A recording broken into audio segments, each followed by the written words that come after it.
we are going to take a look at how to expand and condense logs.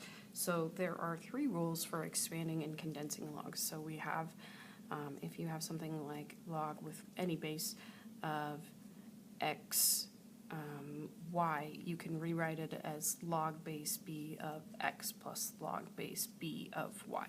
So here I have one log, and the x and the y are being multiplied. Here I have two logs, and in between the two logs I have a plus sign, and then the x was with one of the logs and the y was with the other log. Okay. So what we're going to do is use this property to either expand it so that it'll be more than one log, or to take something that's expanded and then condense it. Okay. Our second rule is similar, except for the x and the y are being divided as opposed to being multiplied. So I have log base b of x minus log base b of y. Okay. Now when we have this one, notice it goes again to two different logs, but when it's dividing there's a subtract in between. And then our last one is where we have log base b of x to the r. So our power ends up going out in front of the log. So these three properties remind me of the properties for exponents. So remember when you have two bases, like if I had x squared times x to the fourth, remember how we ended up doing x to the sixth because there was two of them here and four of them here, so we end up with 6. So what we did was with multiplying, we went to adding the exponents. So similarly here for log, with multiplying the ofs in the log, we went to splitting it into two logs but putting a plus in between. And then similarly, if we had for our exponents x to the fourth over x squared, we ended up subtracting the two exponents. So here, since we're dividing, notice we subtracted. And then our last exponent rule was that if I have something like x squared to the fourth, we have a power to a power, or we're going to be multiplying. So then we ended up with x to the 8th. So here we have a power, and it ends up multiplying out in front of the log. So these are our three properties that we're going to have for expanding and condensing. So, and this is similar to when you have factoring and distributing. Factoring and distributing undo each other. So expanding and condensing undo each other. So they're inverse operations of each other. Sometimes you want it so that it's condensed, and sometimes you want it so that it's expanded. But it's important that you can do both directions. So if I give you log base 8 of x to the 6th over y to the 6th, okay, and your instructions would be to expand. So because these two logs are being divided, I can rewrite it as log base 8 of x to the 6th, and then since they're being divided, I'm going to go to subtract, so minus log base 8 of y to the 6th. But notice we also have powers, so our powers are going to be moved out in front, or multiplied out in front. Because if you had a power, it gets to multiplying. So now I have 6 log base 8 of x minus 6 log base 8 of y. So that's how we would end up expanding that. Okay? You know you're done with expanding when you have nothing in the of spot of the log. Remember, this is log base 8 of x. So in the of spot, there's no multiplying, dividing, or powers. So here there's no multiplying, dividing, or powers. Here there's no multiplying, dividing, or powers. So I know that I am done with the expanding. Okay? So if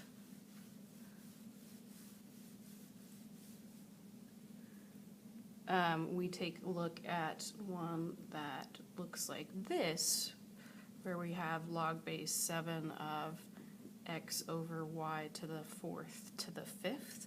Okay, there's two different ways that you could approach this one. So the first way that we could look at is this has a power, so I'm going to move the power out in front so it's being multiplied. So I have 5 log base 7 of x divided by y to the 4th.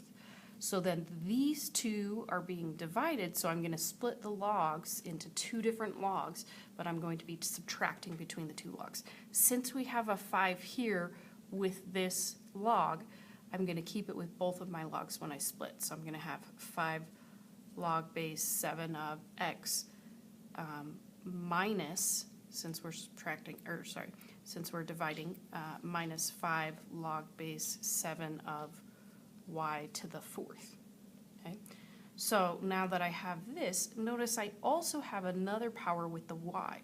So I'm going to multiply out in front, and then the two numbers that are out front, I'm actually going to multiply the 5 and the 4.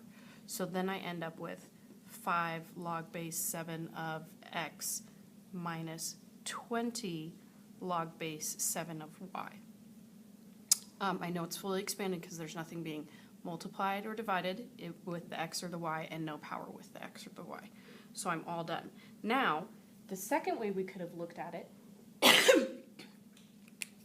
excuse me, is we could have used our exponent properties and changed this to be log base 7 of. Remember that when you have a power to a power that you multiply. So this is an unsaid 1 power with the x, so I would get x to the 5th over y to the 20th.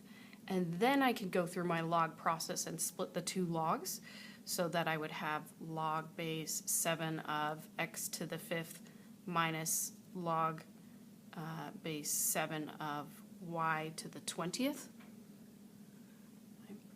So then the powers need to get moved out in front, but notice when we move it out in front that we end up with the same answer. So you can think about it either way. Both are fine ways to think about it. But anytime that you have the of part and the whole thing is being raised to the power, I like to put the power out first and then take a look at what was left inside of the parentheses that the whole thing was being raised to. Okay, let's take another look at something else that we could do for expanding.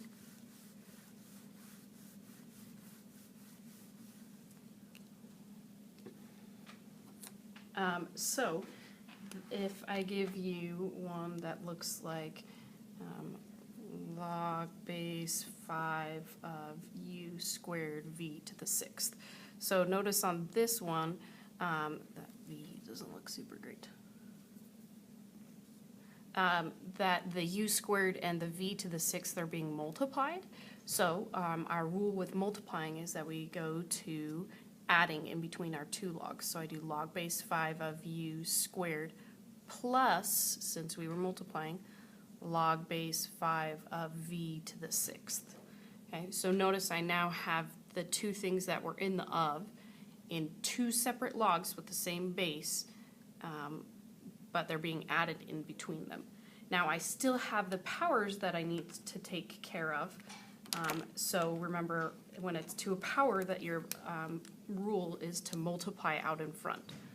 So I'm going to multiply out in front of both of these, so I get 2 log base 5 of u plus 6 log base 5 of v. Okay? And that will give me the full expansion because I have nothing being multiplied or divided and no power that goes with it. So then I'm all done. Now, we do have a scenario where you can end up with roots. Well, not end up, you start with roots. So if I were to start with a root, remember we have this rule for roots. If I have, we'll call it like this, b to the c. Okay. So if I have this, this is what kind of root is. So remember, if it's a square root, that we don't actually write the 2. But if we have anything else like a cube root, then I would need a little 3. This is called your index, okay? And it goes in between this little portion of this root or radical. Okay, this is your power underneath this is your radicand, or so underneath the radical. Okay,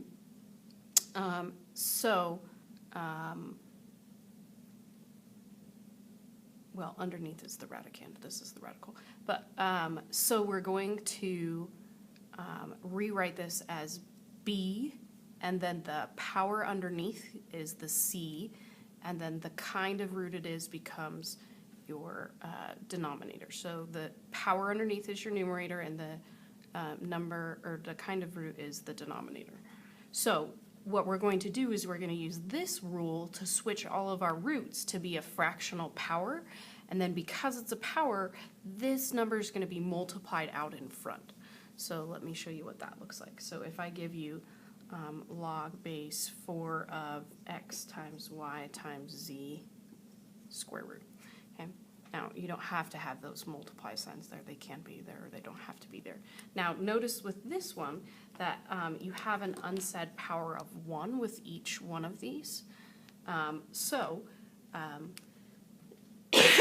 When I rewrite the radical, what I'm going to rewrite it as is going to be log base 4. And since these are all to the first power, and this is an unsaid square root, I'm going to do x, y, z to the 1/2.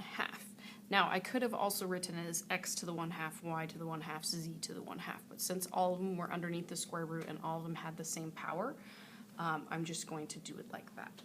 Okay. So then on this one, I'm going to take out I'm going to move the power to be multiplied out in front. So I get 1/2 log base 4 of x, y, z.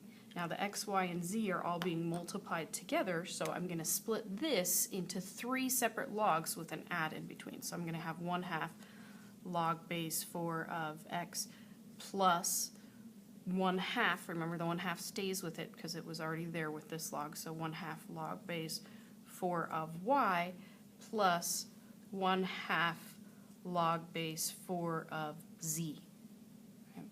So now I have nothing with my x, y, or z that's being multiplied or divided or has a power, so I'm all done. Now, there is a second way that you could write this. I could write this as log base 4 of x, the whole thing is over 2, plus log base 4 of y, the whole thing is over 2, plus log base 4 of z, and the whole thing is over 2. So I could have it where it looks like this as well. Both of these are acceptable answers, and you need to be familiar with both of these. I'm okay with either notation if you're writing it on a short answer, but you need to be familiar with both of them so that if you encounter them in a multiple choice scenario that you can understand which gives you which. Okay. So let's try another one.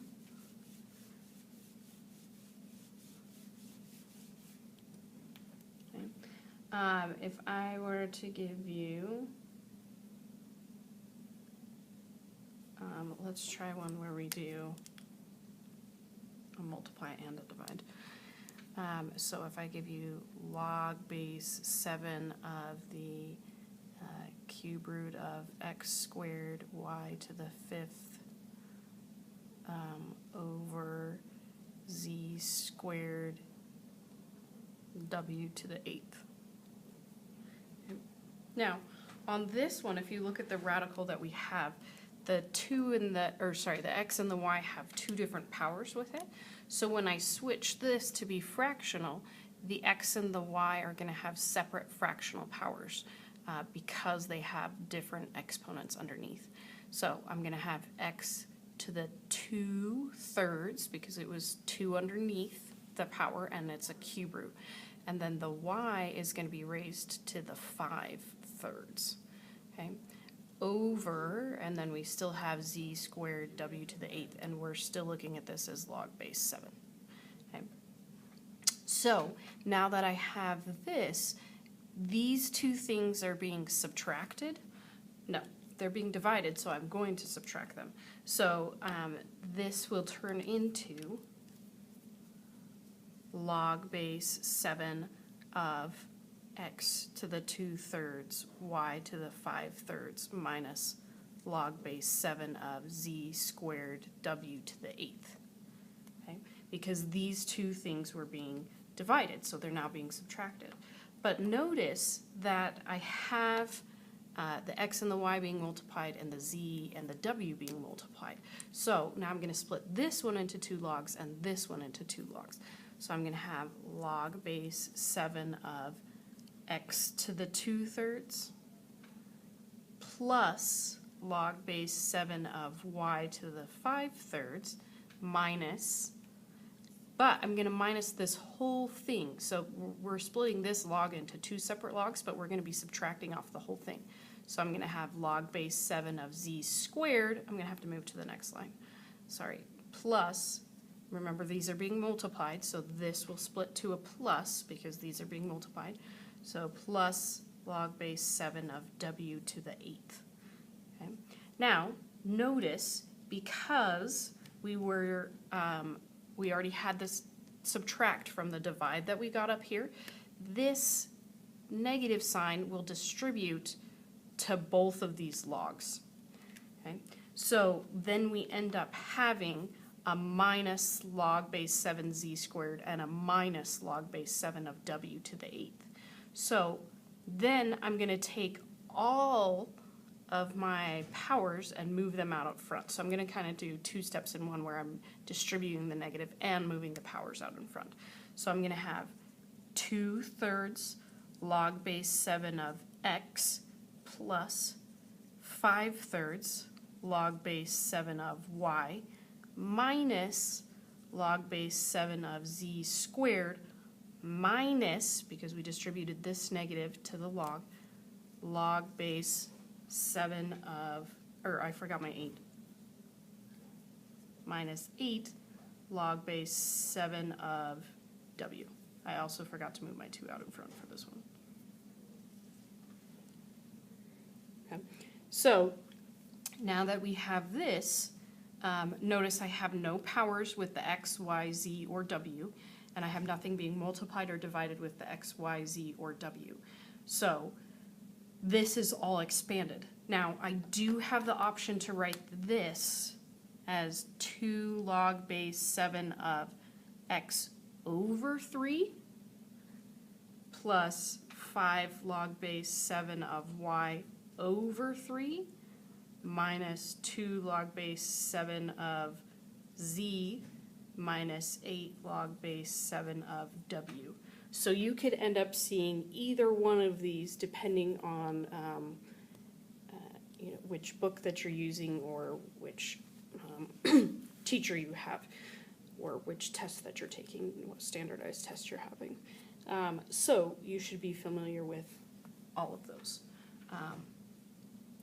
And that is how you do expanding. I was going to do condense in one video, but it's getting a little bit lengthy. So we'll stop here with the expanding, and then I'll do a different one for condensing.